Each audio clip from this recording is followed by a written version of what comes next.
अस्सलाम वालेकुम दोस्तों, मैं हूं अब्दुल जलील और आप देख रहे हैं एजे एजुकेशनल स्टूडियो। दोस्तों, आज मैं इस वीडियो में आपको बताऊंगा कि आप सिंध यूनिवर्सिटी के एंट्री टेस्ट की तैयारी कहां से कर सकते हैं और कैसे कर सकते हैं, आपको दिन में कितना पढ़ना चाहिए और आप कौन से बुक से एंट्री टेस्ट की तैयारी कर सकते हैं और आपको पास पेपर से तैयारी करना चाहिए या नहीं करना चाहिए, वो सब कुछ आज इस वीडियो में आपको मैं बताऊँगा। वीडियो शुरुआत करने से पहले आपसे अर्ज़ है कि अगर आप चैनल पर न्यू हैं तो चैनल को सब्सक्राइब लाजमी करें। बहुत से दोस्त ऐसे हैं जो वीडियो देखते हैं और चैनल को सब्सक्राइब नहीं करते, उनसे अर्ज़ है कि चैनल को सब्सक्राइब लाजमी करें। अगर आपका इंग्लिश और मैथमेटिक्स सही है तो आपको दिन में कम से कम 1 घंटा लाजमी पढ़ना होगा। अगर आपका मैथमेटिक्स और इंग्लिश सही नहीं है तो आपको दिन में कम से कम 3 घंटे लाजमी पढ़ने होंगे। और एक और बात, अगर आप किसी से पूछेंगे कि हमें सिंध यूनिवर्सिटी की एंट्री टेस्ट की तैयारी कहाँ से करनी चाहिए, तो वो आपको ऐसे बता देगा कि आपको हु इज़ हु और व्हाट इज़ व्हाट पढ़ना है, या आपको ऐसे कह देगा कि एप्टीट्यूड बुक्स पढ़ो।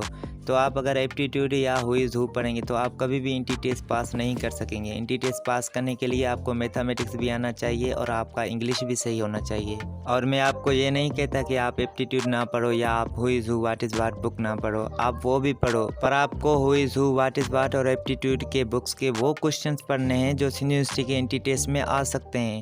वो मैं आपको मुकम्मल तफसील इस वीडियो में लाजमी बताऊंगा कि आपको किस तरह तैयारी करना है। पास पेपर उठाकर आप किस तरह तैयारी कर सकते हैं। आपको पास पेपर उठाकर जो भी क्वेश्चन आए उस क्वेश्चन के रिलेटेड आपको क्वेश्चंस याद करने हैं। क्वेश्चन के रिलेटेड कैसे, वो मैं आज इस वीडियो में आपको बताऊंगा। सबसे पहले मैंने आज 2K14 का पास पेपर उठाया है, उसकी जनरल नॉलेज से मैं आपको बताऊंगा जनरल नॉलेज के क्वेश्चन कहां से आते हैं, उसके क्वेश्चन आप कैसे याद कर सकते हैं। तो तरतीब आज हम डेली पढ़ेंगे इंशाल्लाह। आज हम जनरल नॉलेज पढ़ते हैं, कल हम जनरल साइंस पढ़ेंगे, इस तरह हम मैथमेटिक्स भी पढ़ेंगे, इंग्लिश भी पढ़ेंगे और हर पास पेपर उठाकर उस तरह के क्वेश्चंस आपके साथ में शेयर भी करूंगा, उस तरह के क्वेश्चन भी आपके साथ शेयर करूंगा ताकि वो आप याद कर लें। इंशाल्लाह आप ज़रूर टेस्ट पास करेंगे। और दोस्तों, आपको बताता चलूँ कि सिंध यूनिवर्सिटी के एंट्री टेस्ट 5 पार्ट में होता है कि फर्स्ट पार्ट उसका इंग्लिश का होता है, दूसरा जनरल नॉलेज का होता है, तीसरा जनरल साइंस का होता है, चौथा अर्थमेटिक का होता है और 5वां IQ का होता है। जो इंग्लिश का पार्ट होता है उसके 30 क्वेश्चन होते हैं, जो जनरल नॉलेज का पार्ट होता है उसके 20 क्वेश्चन होते हैं, जो जनरल साइंस का पार्ट होता है उसके 20 क्वेश्चन है, जो अर्थमेटिक के पार्ट है उसका भी 20 क्वेश्चन है और जो पार्ट नंबर 5 है IQ उसके 10 क्वेश्चन होते हैं। दोस्तों, आज हम जनरल नॉलेज के बारे में पढ़ेंगे, तो जनरल नॉलेज के क्वेश्चन की तरफ चलते हैं। तो सबसे पहले जो क्वेश्चन था 31 नंबर पर, Islamic calendar begins with the month of. Islamic calendar जो है वो कौन से महीने से स्टार्ट होता है। जैसे कि इंग्लिश कैलेंडर जनवरी के महीने से स्टार्ट होता है, इस तरह इस्लामिक कैलेंडर मुहर्रम के महीने से स्टार्ट होता है। तो इस्लामिक कैलेंडर में मुकम्मल आपके साथ शेयर कर रहा हूँ, वो आप लाजमी याद कर लें। हो सके इस तरह भी क्वेश्चन आ सकता है कि लास्ट मंथ कौन सा है या दूसरा मंथ कौन सा है।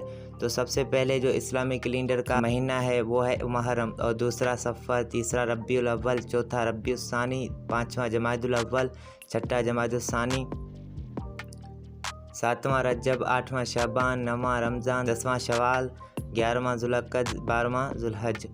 और जो 32 नंबर पर सवाल है, प्रोफेट मोहम्मद सल्लल्लाहु अलैहि वसल्लम वाज डेड इन। नबी करीम सल्लल्लाहु अलैहि वसल्लम कब वफ़ात कर गए या कब रुखसत कर गए। तो नबी करीम सल्लल्लाहु अलैहि वसल्लम 8 जून 632 AD में रुखसत कर गए दुनिया से।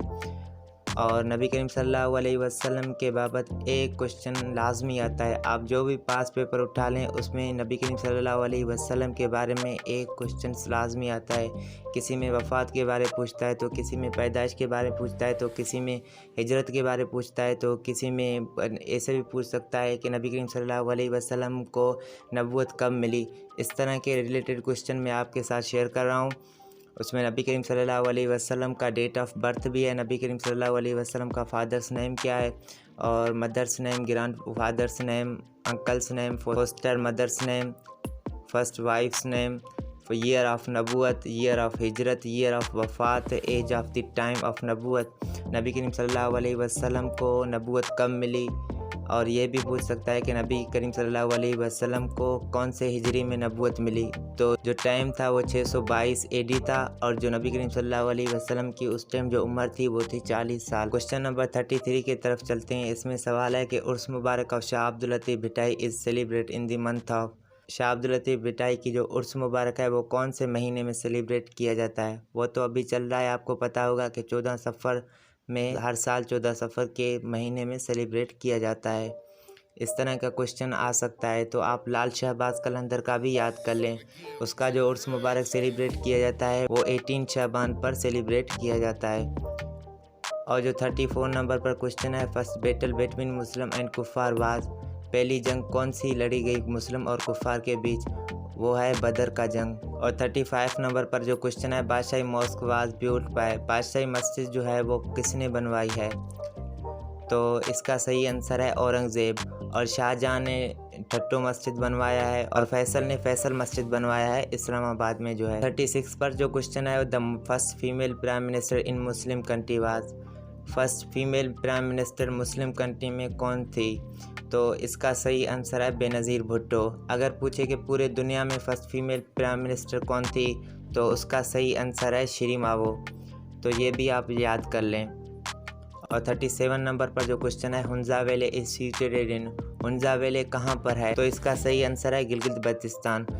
तो कुछ वेले हैं पाकिस्तान में, वो आप लाजमी याद कर लें, हो सके इनके भी एक क्वेश्चन आ सकता है। तो वो कौन से हैं, वो ये हैं, बेंगरोट वेले इन गिलगित बल्तिस्तान, हुंजा वेले गिलगित बल्तिस्तान, नीलम वेले आज़ाद कश्मीर में है, कागान वेले खैबर पख्तूनख्वा में है, पलस वेले खैबर पख्तूनख्वा में है, उराक वेले बलूचिस्तान में है। 39 नंबर पर क्वेश्चन है, the tallest building in the world is, सबसे ऊंची बिल्डिंग कौन सी है दुनिया में, तो इसका सही आंसर बुर्जुल खलीफा। और दूसरे नंबर पर कौन सी है और तीसरे नंबर कौन सी है, वो मैं आपके साथ शेयर कर रहा हूँ, वो आप याद कर लें। हो सके इस तरह भी क्वेश्चन आ सके कि दूसरे नंबर पर कौन सी है या तीसरे नंबर पर कौन सी है, तो आप सिर्फ 3 नंबर तक याद कर लें।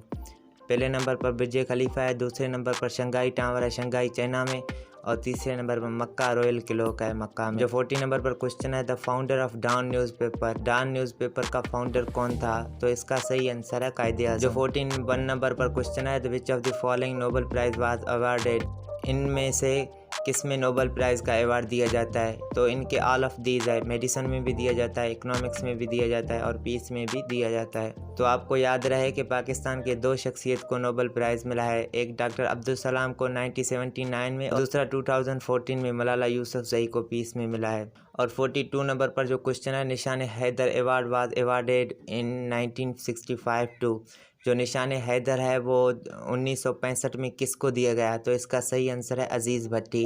तो पाकिस्तान के 10 शख्सियात को निशान हैदर दिया गया, वो आप लाजमी याद कर लें, और कौन से साल में दिए गए वो भी आप लाजमी याद कर लें। तो 43 क्वेश्चन है, the oldest university of Sindh province, Sindh सूबे का सबसे पुराना यूनिवर्सिटी कौन सा है, तो इसका सही आंसर है सिंध यूनिवर्सिटी। तो अगर आपसे ये सवाल पूछे कि पाकिस्तान का सबसे पुराना यूनिवर्सिटी कौन सा है, तो का सही आंसर है पंजाब यूनिवर्सिटी। याद रहे कि 2020 के इंटी टेस्ट में ये सवाल आया था कि पाकिस्तान का पुराने में पुराना यूनिवर्सिटी कौन सा है, तो बहुत सारे बच्चों ने इस यूनिवर्सिटी लगाया था, जो कि गलत था। इसका सही आंसर है पंजाब यूनिवर्सिटी। 45 नंबर क्वेश्चन है, Adolf Hitler was a commander during the, Adolf Hitler कब कमांडर थे, तो इसका सही आंसर है वर्ल्ड वार 2। और 46 नंबर क्वेश्चन है, who resign as a president of Pakistan to become the prime minister of Pakistan, किस शख्सियत ने प्रेसिडेंट ऑफ पाकिस्तान से रिजाइन देकर प्राइम मिनिस्टर ऑफ पाकिस्तान बने, तो इसका सही आंसर है जुल्फ़िकार अली भुट्टो। और 47 नंबर पर क्वेश्चन है, Pakistan measures export earning comes from, Pakistan की मेजर एक्सपोर्ट अर्निंग कहाँ से होती है, तो इसका सही आंसर है काटन। तो 48 नंबर पर क्वेश्चन है, how many days are there in a leap year, leap year में कितने दिन होते हैं, तो इसका सही आंसर 366 डेज, जबकि आम सालों में 365 दिन होते हैं, जबकि लीप ईयर में 366 दिन होते हैं। याद रहे कि वो दिन फरवरी का महीने का दिन बढ़ता है, वैसे फरवरी के महीने के 28 दिन होते हैं, मगर लीप ईयर के फरवरी के महीने 29 दिन होते हैं। जो 49 पर क्वेश्चन है, currency of Malaysia is, Malaysia का करेंसी कौन सा है, तो इसका सही आंसर है रिंगिट। याद रहे कि करेंसी और कैपिटल ये 2 सवाल लाजमी आते हैं, हर पास पेपर आप उठा लें उसमें करेंसी और कैपिटल लाजमी होता है। तो आपको क्या करना है कि जो पॉपुलर कंट्रीज़ हैं उनके करेंसी और कैपिटल याद कर लेने हैं, जो 50 हैं 60 हैं, जितने भी पॉपुलर कंट्रीज़ हैं उनके आप लाजमी याद कर लें। पिछले साल जब मैंने टेस्ट दिया था उस टेस्ट में आया था कि अमेरिका का कैपिटल कौन सा है, और ये भी आया था कि चाइना का करेंसी कौन सा है। तो वो भी सवाल मैंने सही किए थे उस टाइम। और जो 50 नंबर पर क्वेश्चन है, capital city of Egypt is, capital city of Egypt का कौन सा है? इसका सही आंसर है कैरो। दोस्तों कैपिटल और करेंसी पर एक मैंने मुकम्मल वीडियो बनाया है, वो मैंने अपने चैनल पर अपलोड कर दिया है, वो आप लाजमी देख लें, जो पॉपुलर कंट्रीज़ हैं। दोस्तों अगर वीडियो पसंद आए तो वीडियो को लाइक करना और चैनल को सब्सक्राइब लाजमी करना, ताकि मैं आगे आपको एंट्री टेस्ट की तैयारी करवाता रहूं। दोस्तों सपोर्ट करने की शुक्रिया। अगर वीडियो पसंद आए तो वीडियो को आगे भी शेयर करें अपने दोस्तों के साथ। मिलते हैं अगले वीडियो में किसी और टॉपिक के साथ, तब तक के लिए एजू को इजाज़त दीजिए। टेक केयर, अल्लाह हाफिज़।